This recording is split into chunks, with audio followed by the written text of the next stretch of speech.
एक क्षण ही मांगो और एक क्षण में भी जो उत्तर मिल जाए उसी को श्रेष्ठ मान लो। एक बड़े अच्छे महात्मा थे, वो जिसको गुरु मंत्र देते थे उसका कल्याण हो जाता था। एक उनके आश्रम में झाड़ू लगाता था व्यक्ति, वो रोज कहता था, बोले गुरुजी गुरु मंत्र दे दो, गुरुजी गुरु मंत्र दे दो, गुरुजी गुरु मंत्र दे दो। गुरुजी ने उसको दिया नहीं। अब गुरुजी को वृद्धता आ गई, ज्वर आदि चढ़ने लगा, तो उसको मन में लगा कि गुरुजी पधार जाएंगे, उससे पहले मंत्र लेना है मुझको। अब तो ऐसे पीछे पड़ा, रात में सो में तो उनके पास चला जाए, पीछे ही पड़ गया, बोले गुरु मंत्र दे दो। एक दिन बेचारे सुबह सुबह गुरुजी शौच के लिए जंगल जा रहे थे, पीछे पीछे भागा, बोले गुरुजी गुरु मंत्र दे दो। गुरुजी को आई गुस्सा, बोले आ देता हूं तुझे, सच्चा गुरु मंत्र दूंगा, लोटा मार दूंगा, सिर फूट जाएगा तेरा। उसने कहा जय हो, गुरु मंत्र मिल गया। अब पूरे दिन माला पर जपता है, लोटा मार दूंगा सिर फूट जाएगा तेरा, लोटा मार दूंगा सिर फूट जाएगा तेरा, उसी का नाम जप करता है। बहुत दिन हो गए, गुरुजी अतिवृद्ध हो गए, उसने कहीं और काम शुरू कर दिया, लेकिन अपनी रोज की 108 माला करता है, लोटा मार दूंगा सिर फूट जाएगा तेरा। गुरुजी ने कहा था आ तुझे देता हूं असली गुरु मंत्र, और सबको तो कान में देते हैं, मुझको तो उन्होंने सुबह सुबह भोर में ही ब्रह्म मुहूर्त में असली गुरु मंत्र दिया। लोटा फूट जाएगा सिर, नहीं लोटा मार दूं सिर फूट जाएगा तेरा, लोटा भी फूट ही जाएगा फिर। एक दिन गुरुजी के दर्शन करने के लिए जा रहा था, तो उस नगर के राजा का बेटा पधार गया। तो महाराज बड़ी लंबी चौड़ी शव यात्रा, सुबह का खड़ा हुआ, लेकिन शाम तक गुरुजी की कुटिया पे नहीं पहुंच पाया। जैसे तैसे पहुंचा, बोले गुरुजी प्रणाम, बोले जय हो, और ठीक हो, बोले आपके द्वारा दिया गया गुरु मंत्र खूब जपता हूं मैं, आज गुरुजी बहुत कष्ट हो गया, आपके दर्शन नहीं कर पाए, अब आप शयन करोगे।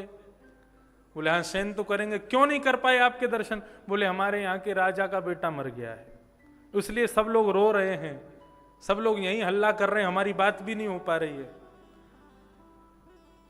उसने कहा गुरुजी आपके गुरु मंत्र में ताकत है कि नहीं? बोले बहुत ताकत है। तुरंत बाहर गया, कमंडल से जल लिया, राजा का बेटा शव पड़ा था। उसने कहा लाओ इसको अभी ठीक करता हूं। बोले क्या, कैसे ठीक करोगे? बोले लोटा मार दूंगा सिर फूट जाएगा तेरा। ये मंत्र कह के जैसे ही जल छिड़का तो बालक जीवित हो गया। अब इसमें सत्यता कितनी मुझे नहीं पता, मैंने सुना था कहीं।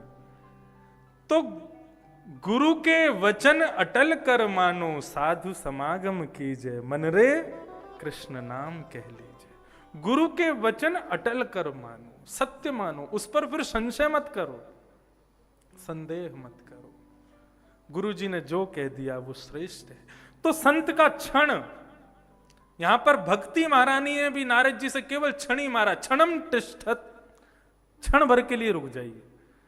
नारद जी महाराज कहने लगे कौन हो देवी, क्या बात है, क्यों दुखी हो? तब उसने अपना परिचय दिया, अहम भक्ति ख्याता इमो में तनयो मतौ, ज्ञान वैराग्य नामानो, काल योगेन जर्जरो।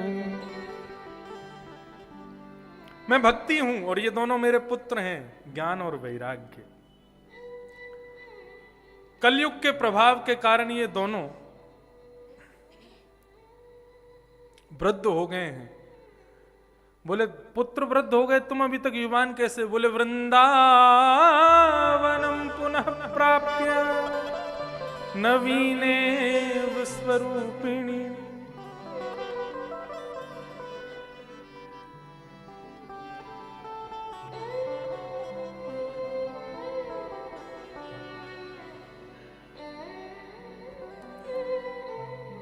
आप युवान कैसे हुई? बोले कि हम लोग सब जगह भ्रमण किए। उत्पन्ना द्रविड़ेशा हम वृद्धिम कर्नाटके गताम, क्वचित क्वचिन महाराष्ट्रे गुर्जरे जीर्णताम गतः, लेकिन वृंदावन पुनः प्राप्य नवीनैव स्वरूपिणी। भक्ति कहती मेरा जन्म हुआ दक्षिण में, सब लोग इधर ध्यान दो,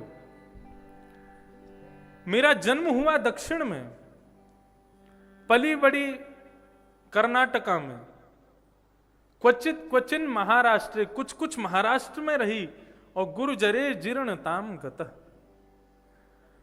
गुजरात में जाकर के जीर्ण का सीधा अर्थ तो कहा जाए तो मैं वृद्ध हो गई, लेकिन इसका वास्तविक भाव क्या है? गुजरात में आपको लगता है कि भक्ति वृद्ध है? खूब है वहां के लोगों में भक्ति। नाथद्वारा में जाओगे तो आपको सब गुजराती मिलेंगे, वहां पर सब गुजरात से ही आते हैं। वहां की भक्ति वृद्ध नहीं है, तो फिर यहां पर जीर्णताम गतः है, ये भाव क्यों कहा गया? तो वृद्धता का एक गुण होता है, क्या? अनुभव। घर में हम कोई भी काम करते हैं तो क्या कहा जाता है? पहले दादाजी से पूछ लो, नाना जी से पूछ लो, अम्मा से पूछ लो, नानी से पूछ लो। क्यों? बोले वो वृद्ध हैं, अनुभवी हैं।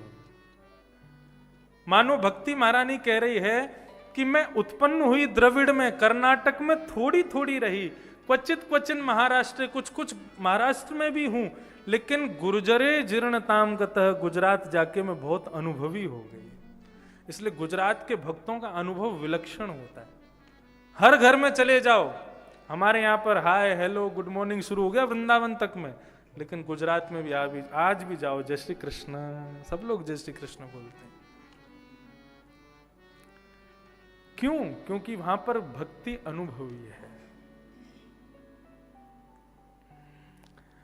इस प्रकार भक्ति महारानी का पूरा भाव बताया गया। नारद जी महाराज से उसने कहा कि इस कलयुग को नष्ट कर दीजिए, इस कलयुग की वजह से ही मेरे पुत्र वृद्ध हुए हैं। नारद जी महाराज कहने लगे, कलयुग में दोष बहुत हैं देवी, लेकिन एक बहुत बड़ा गुण है। एकाकारं कलिं दृष्ट्वा सारवत्सारनीरसम्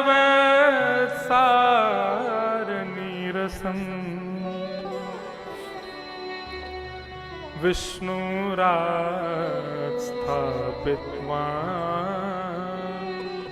कलिजानां सुखाय च।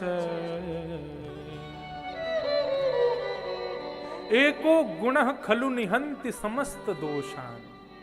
सब लोग सावधानी से सुनो।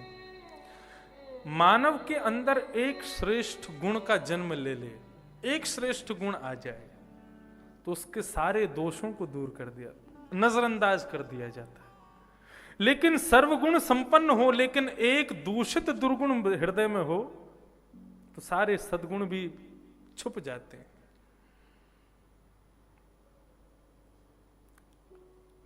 नीम का पेड़ भले ही कड़वा है, उसका